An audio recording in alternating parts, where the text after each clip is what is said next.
La musique, c'est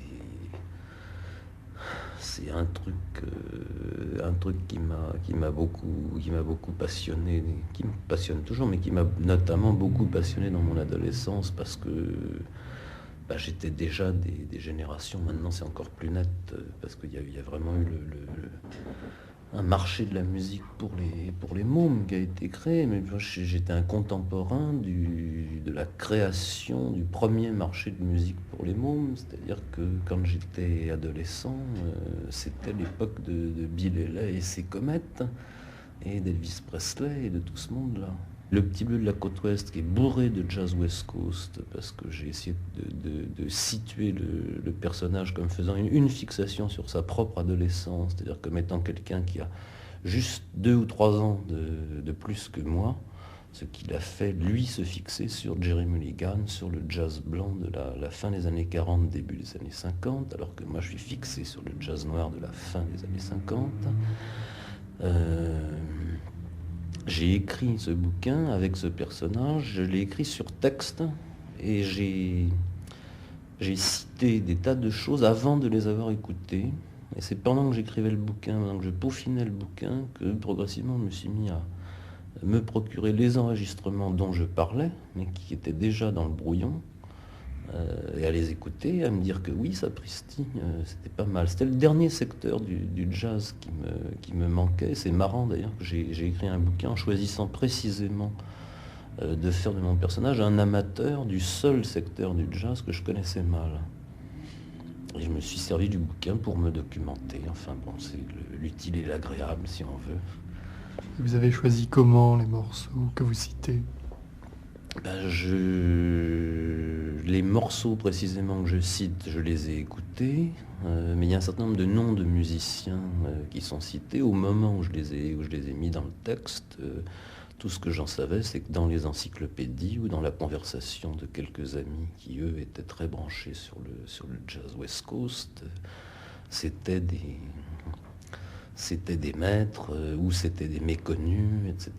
Et puis bon, il y a cette façon de fonctionner du texte qui donne à penser à partir d'un petit détail, et du fait que ce petit détail est extrêmement spécialisé, qui donne à penser que le personnage et accessoirement l'écrivain en savent long sur ce dont il parle.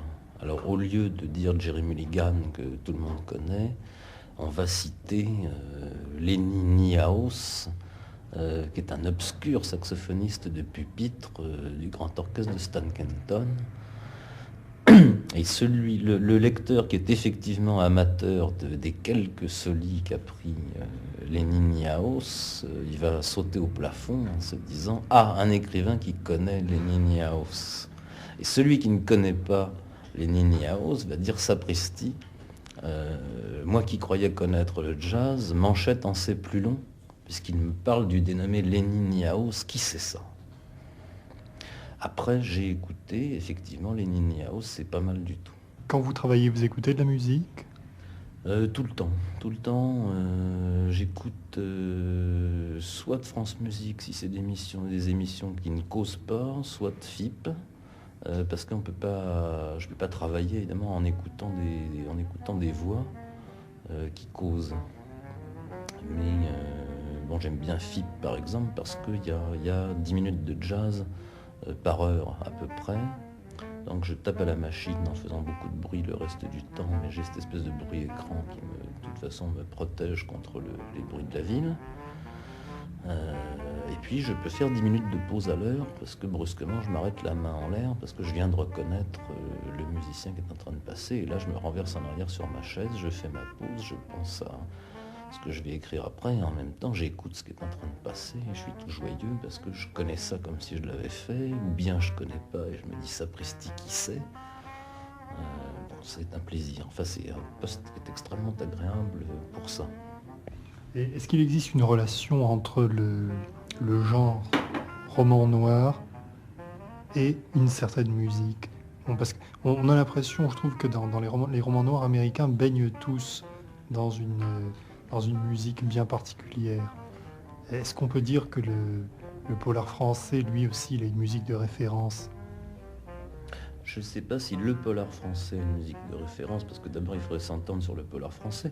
Que le polar américain, le jazz, ce soit sa musique de référence, oui, parce que c'est la musique de la prohibition, c'est la musique des boîtes de nuit, et ainsi de suite. Qu'on trouve du jazz aussi dans certains polars français, c'est normal, parce que c'est aussi la musique de certaines boîtes de nuit françaises. Que le polar français en général, il est une musique, c'est une autre question. Dans le néo-polar, comme on a affaire à des post-68 gauchistes, on va trouver du jazz et on va trouver de la musique pop, du rock et des choses comme ça.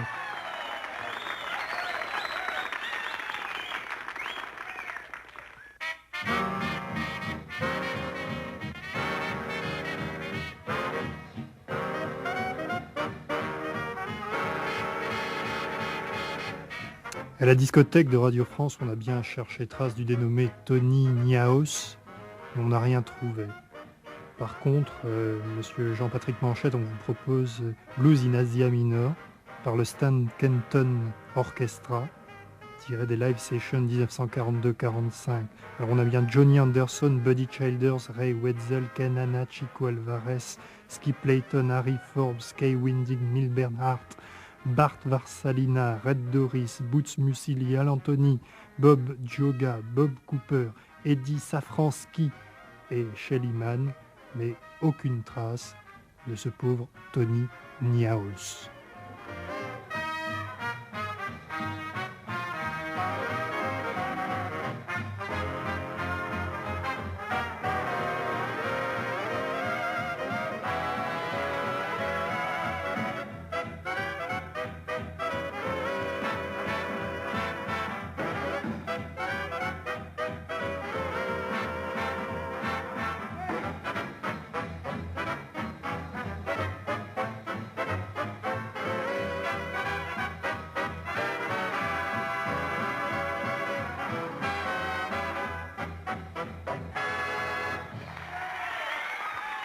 Bon sang, c'était pas Tony Niaos, mais Lenny Niaos.